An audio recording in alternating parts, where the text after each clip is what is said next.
Il est midi, bonjour à tous, ravi de vous retrouver en ce 31 août, c'est l'heure de votre journal. On entame avec les principaux titres de l'actualité. La grande faucheuse a encore sévi, la route est toujours aussi meurtrière. Très tôt ce matin, 10 personnes ont perdu la vie et des dizaines d'autres ont été blessées suite à un accident survenu dans la wilaya de Naama sur la RN6 dans la commune de Magrar. Un bus de transport de voyageurs a dérapé avant de se renverser sur la chaussée.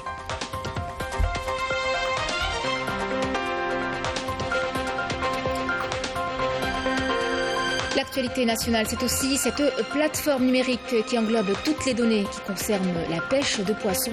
Elle permettra de mieux réguler le secteur, les quantités de poissons pêchés et les prix pour une meilleure gestion. Et c'est à la pêcherie d'Alger que nous vous emmènerons pour en faire le constat.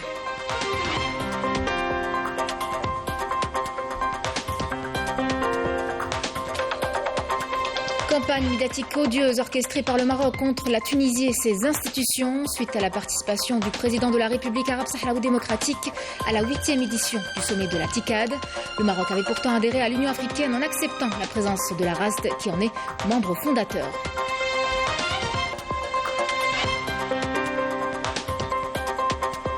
Et nous terminerons chez nous en Algérie avec une belle expérience destinée aux enfants atteints d'autisme. Une sortie à la plage des Sables d'Or de Zeralda pour ces enfants en compagnie de leurs tuteurs. Il s'agit de les aider à mieux s'intégrer dans la société.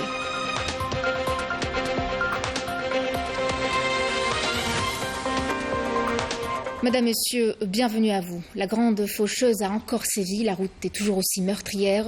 Très tôt ce matin, 10 personnes ont perdu la vie et des dizaines d'autres ont été blessées suite à un accident survenu dans la wilaya de Naama, sur la RN6 dans la commune de Magrar. Un bus de voyageurs s'est renversé sur la chaussée Badi Amarni. L'hécatombe se poursuit sur nos routes. Un accident mortel est survenu très tôt ce matin dans la wilaya de Naama sur la route nationale numéro 6, commune de Magrar, en direction de Béchar. Aux environs de 3h45, un bus de transport de voyageurs a dérapé avant de se renverser sur la chaussée. Le bus assurait la ligne Tiarat-Tindouf. Bilan macabre, l'on déplore malheureusement 10 morts et 42 blessés. Les éléments de la protection civile sont intervenus pour transférer les blessés vers l'hôpital Mohamed Boudiaf de Ain Safra et au centre de santé de Magrar. Il ne se passe pas un seul jour sans qu'un accident meurtrier ne soit enregistré sur les routes. Les chiffres parlent d'eux-mêmes. Rien que pour la semaine allant du 21 au 27 août, 51 personnes ont trouvé la mort et 1785 autres ont été blessées dans divers accidents de la circulation survenus sur plusieurs tronçons routiers à travers le territoire national, selon un bilan de la protection civile. Le facteur humain reste à l'origine de cette hécatombe. On ne le répétera jamais assez. Les automobilistes doivent faire preuve de vigilance pour préserver des vies humaines et éviter d'endeuiller des familles entières.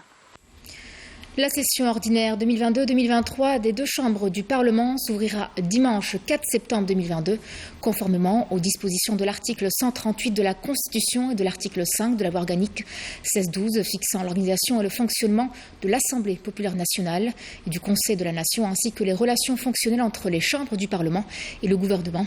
La séance d'ouverture de la session parlementaire au siège de l'APN débutera à 10h et celle du Conseil de la Nation à 11h. Meurtre d'un jeune à Blida, le juge d'instruction près le tribunal de Boufarik a hier ordonné le placement en détention provisoire des 6 mis en cause interpellés dans l'affaire du meurtre d'un citoyen de la commune de Soma et émis un mandat d'arrêt contre 2 autres suspects en état de fuite. Les mises en cause interpellés ont été présentés hier devant le parquet pour meurtre avec préméditation et participation à une rixe entre bandes de quartier accompagnée d'actes de violence ayant causé la mort de ce jeune. Hospitalisé à Soma, puis évacué au CHU France Fanon de Blida, le jeune succomba à ses blessures le vendredi 26 août. La première édition de la caravane nationale intitulée « Un jeune, une idée » a été clôturée hier au Palais de la Culture en présence de la ministre de la Culture et des Arts, Soria Mouloudi, et du ministre délégué de l'économie, de la connaissance et des start-up, Yassine Walid. Il faut savoir que cette caravane a sillonné tout le pays à la recherche de jeunes porteurs d'idées et de projets innovants. On vous parle à présent de pêche. L'activité au niveau des pêcheries est enregistrée sur le système statistique de la pêche et de l'aquaculture, une plateforme numérique qui englobe désormais toutes les données pour mieux réguler le secteur, à savoir les quantités de poissons pêchés, les prix pour une meilleure gestion. Et c'est à la pêcherie d'Alger qu'on vous emmène pour en faire le constat. Reportage Yanis Abdelkassem.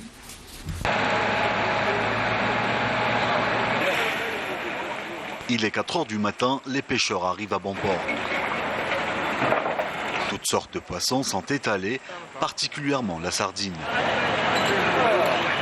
Ça va, il y a ça va. La pêche est bonne ces jours-ci. Les plus petites embarcations rentrent avec 40 caisses minimum et pour les autres, ça peut aller jusqu'à 100 voire 200 caisses. Pour la variété, c'est plus de la sardine qui attire les particuliers et les commerçants détaillants. Une file de véhicules et de camions frigorifiques sont déjà stationnés. Les prix sont accessibles pour les petites et moyennes bourses et puis les acheteurs viennent marchander. Nous sommes ici à partir de 4 heures du matin pour acheter quelques caisses de sardines. Les prix varient, certains demandent 10 000 dinars, d'autres 9 000 dinars, ça peut descendre jusqu'à 5 000 dinars, tout dépend de la disponibilité. Mais avant la criée et le passage des mandataires, l'agent en charge des statistiques passe en revue la quantité et les variétés de poissons pêchés.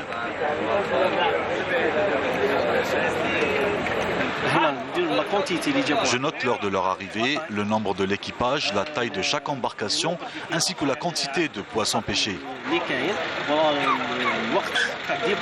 Les données collectées sont immédiatement enregistrées sur le système statistique de la pêche et de l'aquaculture en Algérie, un système spécialement conçu pour la gestion quotidienne des quantités et variétés des poissons pêchés.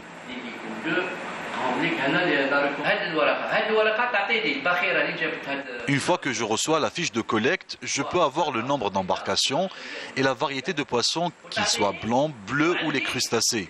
Toutes ces données servent à alimenter la base de données du ministère ainsi que toutes les stations qui sont reliées au logiciel pour être consolidées.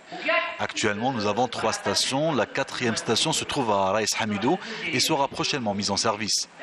La production totale de cette semaine a été de 43 tonnes. La production totale, indique 43 tonnes. Ce logiciel vise à assurer une meilleure fiabilité des données collectées sur les captures halieutiques, une opération qui se fait chaque jour, permettant ainsi de définir les quantités de poissons pêchés, de réguler les prix sur les marchés et d'assurer ainsi la gestion rationnelle et durable de la ressource halieutique.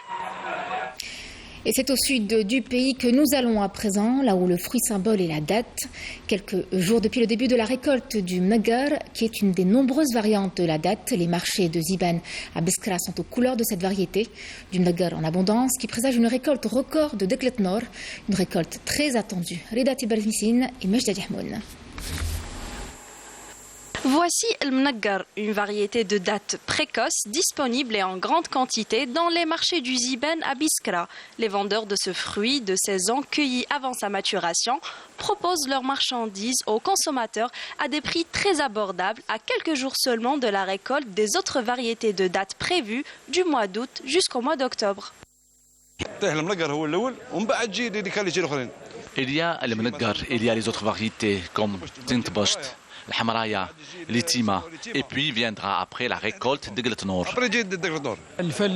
Chaque année, le mnagar est vendu en premier. C'est une sorte de prélude précédant la récolte de Gletnor qui arrive un peu plus tard. Le fel ou bien rotab, que vous soyez fan de mnagar, l'itima, le hamriya ou encore tintbasht, toutes ces variétés sont disponibles et à des prix raisonnables au grand bonheur des biscuits pour lesquels la date est le fruit de prédilection. En début de saison, les prix sont toujours élevés, mais après ils deviennent à la portée de tout le monde et toutes les variétés sont disponibles. Pour le moment, les clients achètent le mnagar pour son prix. Il est à 200 voire 250 dinars le kilo. Avec le mnagar disponible en grande quantité cette année, les phoniciculteurs se frottent les mains. Ils s'attendent à une récolte record de Deglet Nord. Éducation nationale, une douzaine d'établissements à Tissemsilt se sont dotés de tablettes électroniques en prévision de la reprise des cours prévue, vous le savez, le 21 septembre prochain. Une mesure pour alléger le poids du cartable scolaire et donc améliorer les conditions de scolarisation des élèves. C'est une expérience qui a en tout cas porté ses fruits dans une école de la région. Mourad Abrous et Badi Amrani. Dans la wilaya de Tissemsilt, 12 écoles primaires seront dotées de tablettes à la prochaine rentrée scolaire. Un outil pédagogique qui permettra d'alléger les cartables des écoliers. Dieu merci, cela permettra à nos enfants d'être soulagés du poids du cartable, d'autant plus qu'ils sont habitués au téléphone portable.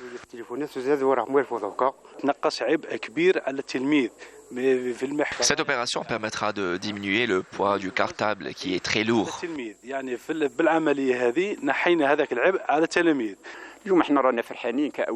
Nous sommes très contents en tant que parents d'élèves de réduire le poids du cartable en recourant aux tablettes.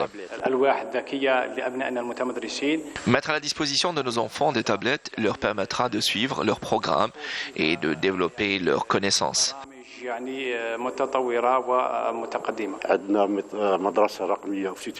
Nous avons ouvert l'année dernière une école numérique équipée d'équipements modernes.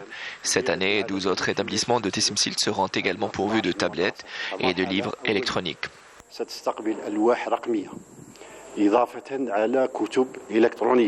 Autre acquis pour le secteur de l'éducation, de nouveaux établissements en cours de réalisation et d'autres ayant fait l'objet de réflexions.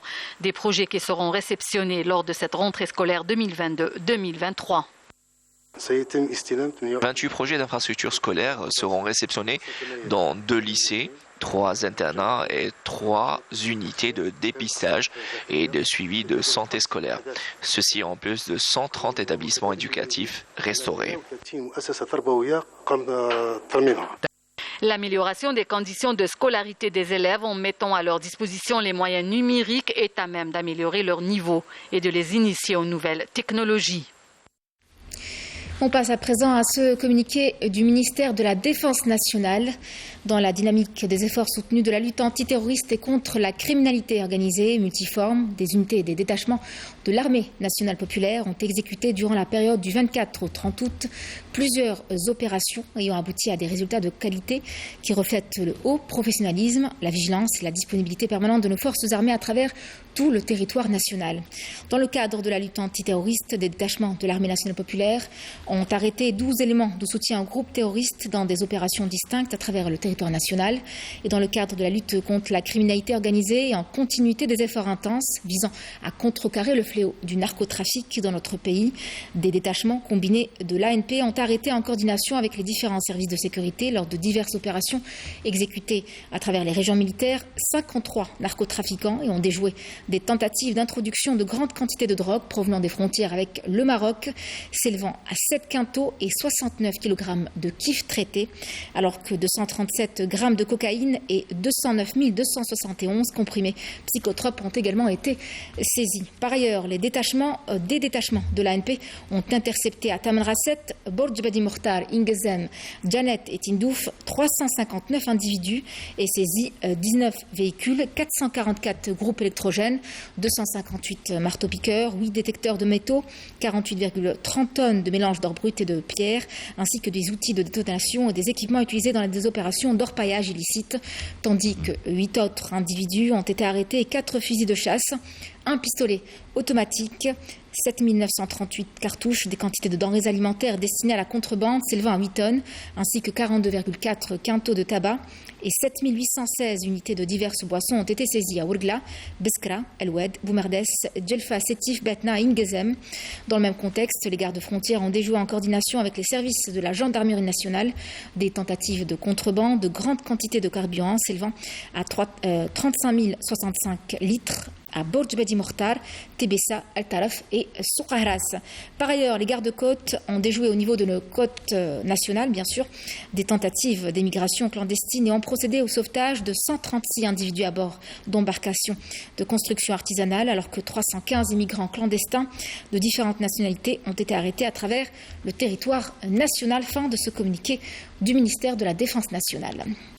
Dans l'actualité à l'étranger, cette campagne médiatique orchestrée par le Maroc contre la Tunisie et ses institutions suite à la participation du président de la République arabe sahraoui démocratique, Brahim Ghali, à la 8e édition du sommet de la TICAD tenu il y a quelques jours à Tunis, alors que le Maroc avait adhéré à l'Union africaine en acceptant la présence de la RASD, qui en est, faut-il le souligner, membre fondateur, et Yamina Saïdi. C'est une campagne médiatique odieuse orchestrée par les autorités marocaines contre la Tunisie et ses institutions. Une campagne de diffamation systématique et inacceptable contre la Tunisie, son peuple et ses institutions. Une campagne immorale visant l'image de la Tunisie à la suite de la participation du président sahraoui Brahim Ghali à la 8e édition du sommet de la conférence internationale de Tokyo pour le développement de l'Afrique tenue à Tunis.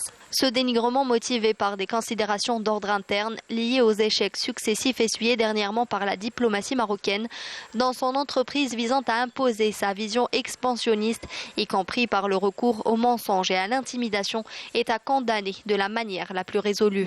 La réponse de la presse tunisienne ne s'est pas fait attendre. Le syndicat national des journalistes tunisiens a mis en garde contre le danger de l'exploitation par les médias marocains de la visite du président de la République sahraoui Brahim Ghali en Tunisie pour servir des agendas politiques, et appelant toutes les forces nationales, politiques et civiles à affronter et avec force tout ce qui porterait atteinte à la souveraineté et au caractère sacré de l'État tunisien. Par ailleurs, il suffit de rappeler quelques faits établis pour démontrer le caractère incohérent de la démarche marocaine ayant pris cette fois-ci la Tunisie pour cible en sa qualité de pays hôte de la TICAD, alors que le Merzen avait adhéré à l'Union africaine en acceptant la présence de la RASD qui en est, faut-il le souligner, membre fondateur, mais aussi que le roi du Maroc a participé au sommet de l'Union européenne et de l'Union africaine d'Abidjan en 2017, auquel avait participé le président Brahim Ghali qui était assis à quelques pas du monarque marocain.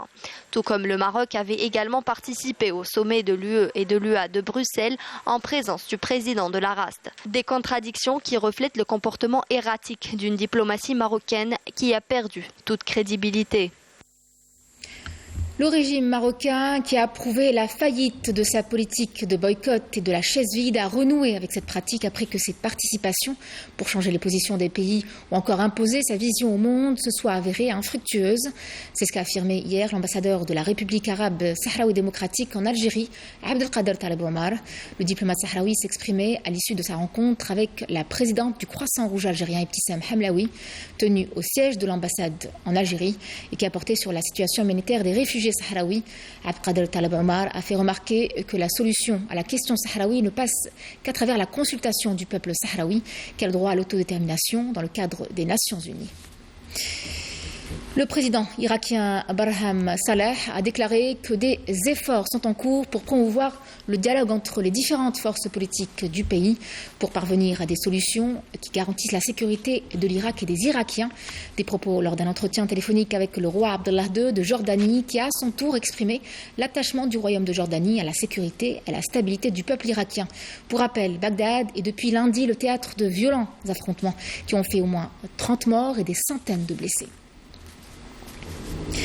Le Pakistan continue à mobiliser tous les moyens à sa disposition pour secourir les millions de personnes touchées par les pires inondations de son histoire.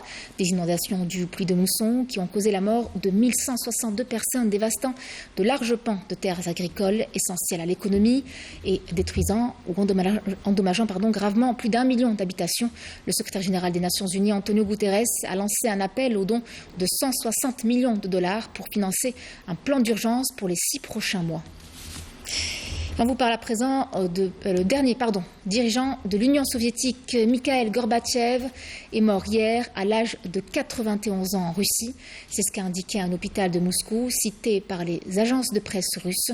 Arrivé au pouvoir en 1985, Gorbatchev avait lancé une vague de réformes politiques et économiques qui visaient à moderniser et démocratiser l'Union soviétique, confrontée à de graves crises. En 1990, il avait reçu le prix Nobel de la paix. Moins d'une année après, il avait occupé le poste de président de l'Union soviétique avant finalement de devoir démissionner le 25 décembre 1991, ce qui avait entraîné la fin de l'URSS. Des températures chez nous en Algérie caniculaires pouvant atteindre 40 degrés affecteront aujourd'hui des wilayas de l'Est du pays, selon un bulletin météo spécial émis par les services de l'Office national de la météorologie. Il s'agit des wilayas d'Ennaba, Skida, Al-Taraf qui seront touchés par cette vague de canicule avec des températures oscillant entre 38 et 40 degrés, notamment sur leur partie sud. La validité de ce BMS placé en vigilance orange s'étale jusqu'à ce soir à 18h. Et on termine avec cette expérience destinée aux enfants atteints d'autisme. Le ministère de la Jeunesse et des Sports a organisé en coopération avec d'autres ministères une sortie à la plage des Sables d'Or de Zeralda pour ces enfants. Leurs tuteurs les accompagnent, bien sûr. Il s'agit de les aider à mieux s'intégrer dans la société. Mohamed Yassine Naqash et Majda Jahmoun.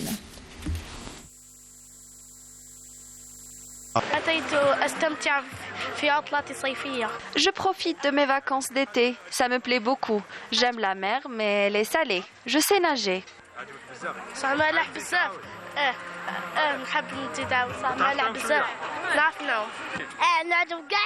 Ça me plaît énormément et je souhaite revenir. Mehdi, Monsef et d'autres enfants atteints de troubles du spectre autistique sont locataires du complexe Les Sables d'Or de Zeralda le temps de ce séjour de vacances. Au programme, des cours de natation. Nous voulons que ces enfants parviennent à s'intégrer avec les autres enfants. Nous sommes là pour eux le temps de ce séjour. Nous leur offrons toute l'attention nécessaire, une prise en charge semblable à celle qu'ils ont au sein de leur famille. Cette colonie dédiée aux enfants atteints d'autisme est la première du genre, une opération montée grâce au concours de plusieurs ministères. Une prise en charge spécialisée leur est fournie. Ces enfants sont traités d'une façon spéciale et un traitement propre à eux. Leur principal problème est l'intégration avec la société et ses catégories. Nous avons donc voulu faire cette expérience afin de voir si nous pouvons les aider à s'intégrer au sein d'un groupe et à avoir des interactions avec d'autres enfants ne souffrant pas d'handicap, notamment à travers le dialogue et le jeu.